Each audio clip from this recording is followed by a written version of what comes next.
नमस्कार साथियों, the legal शिक्षा वैली पर आप सबका स्वागत करता हूं। आज का टॉपिक हम चर्चा करने वाले हैं कि एफआईआर को हमारे भारत में किस प्रकार से दर्ज करते हैं। इस वीडियो में हम चर्चा करेंगे। तो साथियों, इस वीडियो में आप जानेंगे कि एफआईआर कैसे दर्ज करते हैं, एफआईआर क्या होते हैं, नॉन कॉग्निजेबल ऑफेंस क्या होते हैं, अगर पुलिस ने आपके एफआईआर को दर्ज करने से मना किया तो आप क्या करेंगे। तो विस्तार से ये चीज़ को आप जानेंगे, तो मेरे साथ आप बने रहे लास्ट तक। मैं आपका साथी एडवोकेट होले वंशा। बिना देरी करते हुए आज हम मुद्दे पे डायरेक्ट चलते हैं।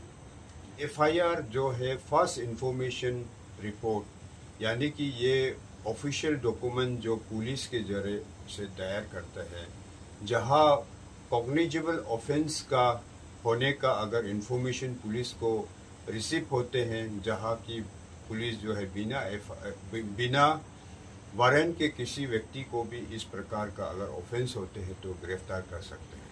तो एफआईआर को दर्ज करने के लिए क्या फर्स्ट ऑकरेंस होना पड़ेगा, तो इसके बारे में हम देखते हैं साथियों।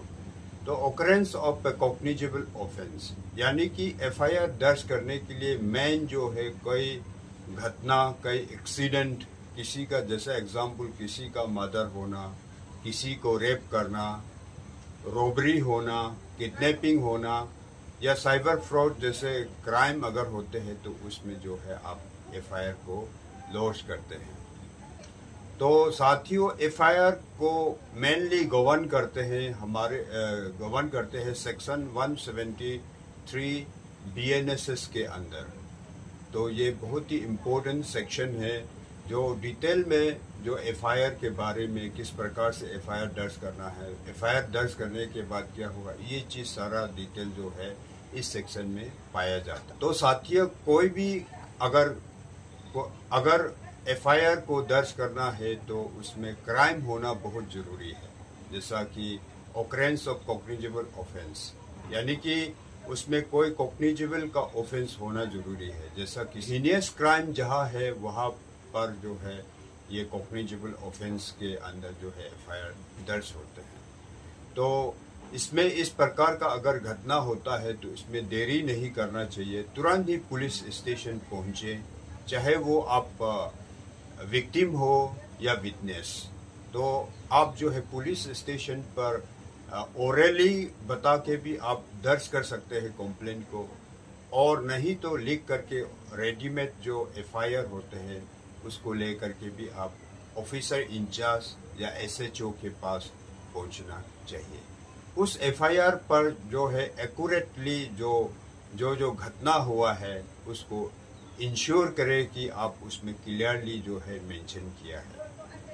एफआईआर के अंदर जो है डेट, टाइम, यानी कि कौन सा पुलिस स्टेशन के अंदर इस घटना हुआ है और कौन सा डेट में ये एक्सीडेंट हुआ है, इस प्रकार से सारा डिटेल्स जो है उस एफआईआर कंटेंट्स में होना बहुत ज़रूरी है।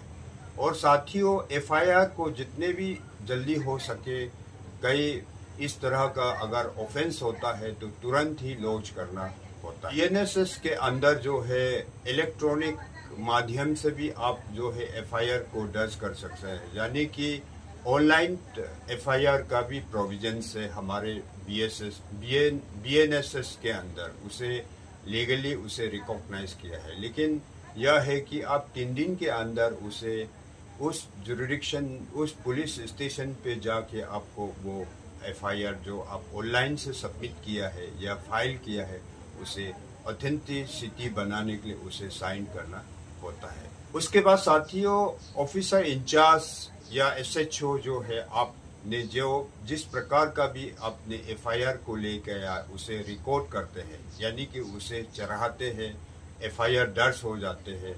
उसके बाद जो है उस पे आपको एफआईआर लॉन्च होने के बाद जो है पुलिस स्टेशन के जरिए से आपको एफआईआर के नंबर दी जाती है कि हाँ, ये जो है आपका एफआईआर नंबर इस प्रकार है। और उस एफआईआर कॉपी पर साथियों कंप्लेनेंट का, यानी कि आप विक्टिम हो या विटनेस हो, उनका मैंडेटरी है कि एफआईआर में जो है आपका सिग्नेचर होना बहुत ही एक मैंडेटरी है। बिना सिग्नेचर का एफआईआर जो है एक्सेप्ट नहीं होते। दर्ज होने के बाद जो है एफआईआर कॉपी जो है वो फ्रीली जो मुहैया कराना है जो कंप्लेनेंट या विटनेस को।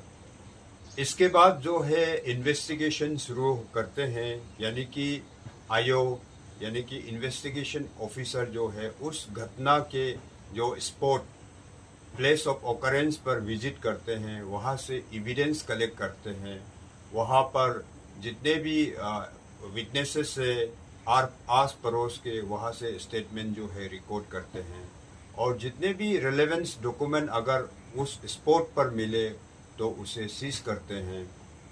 और इसके बाद फिर एक्यूज पर्सन को अगर ज़रूरत पड़े कि हाँ आप जो है इन्वॉल्व है इस केस के अंदर जो है एक्यूज जो है इन्वॉल्व है और उनका कोई जानकारी है, इस प्रकार से अगर आईओ साहब को अगर महसूस लगे तो उसे जो है आईओ साहब जो है अरेस्ट कर सकते हैं। जो सीज किया वाला मटेरियल्स को जो है साथियों उसे मतलब फोरेंसिक लेबोरेटरी में एग्जामिनेशन के लिए भेजा जाता है अगर ज़रूरत पड़े तो।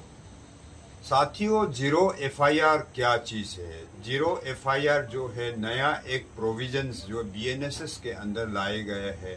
पहले जो है आईपीसी के अंदर इस प्रकार का जो प्रोविजन नहीं थे, लेकिन अभी जो है बीएनएस के अंदर जो है जीरो एफआईआर का प्रोविजन दिया गया है। इसके अनुसार आप जो है भारत के कहीं भी कॉर्नर पे आप जो है एफआईआर को लॉन्च कर सकते हैं। सपोज आपके साथ में कोई क्राइम हुआ है मुंबई पर, आप रहते हैं सपोज कि आप असम में, तो आप असम वापस हो के भी उस क्राइम के खिलाफ जो है एफआईआर दर्ज कर सकते हैं।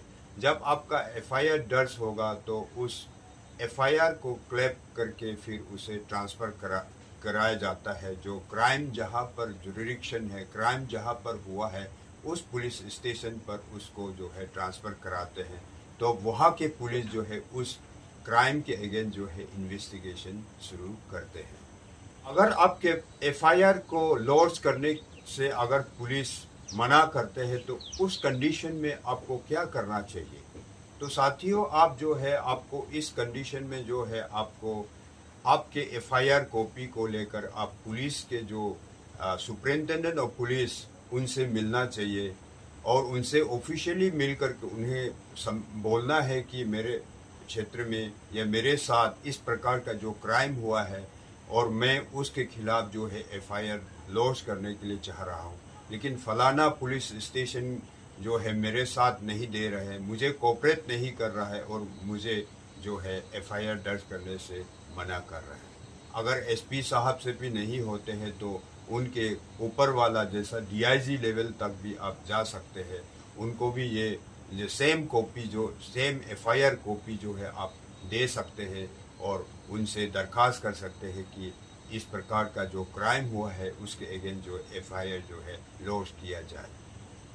अगर इसके बाद भी अगर कुछ एक्शन नहीं होता है तो आप डायरेक्टली कोर्ट के दरवाजा को खटखटा सकता है अंडर सेक्शन 175 सब क्लोज 3 बीएनएसएस के अंदर। इसमें आप जो है कोर्ट के अंदर जो है आप पिटीशन डाल सकते हैं और कोर्ट से ये आप अनुरोध कर सकते हैं कि इस फलाना क्राइम के अगेंस्ट जो है मैंने जितने भी कोशिश किया एफआईआर को लॉन्च करने के लिए, लेकिन जो फलाना पुलिस स्टेशन के लोग मुझे सपोर्ट नहीं कर रहा और मेरे एफआईआर को लॉन्च करने से वो मना कर रहा है। इस प्रकार से आप जो है कोर्ट का दरवाज़ा खटखटा के और जितने भी एविडेंसेस है उसको प्रोड्यूस करके आप जो है कोर्ट से जो है आप एफआईआर को दर्ज करने का जो है आप रिक्वेस्ट कर सकते हैं और कोर्ट से ये प्रे कर सकते हैं कि आप जो है फलाना पुलिस स्टेशन को डायरेक्शन दिया जाए कि इस क्राइम के अगेंस्ट जो है एफआईआर जो है दर्ज किया जाए।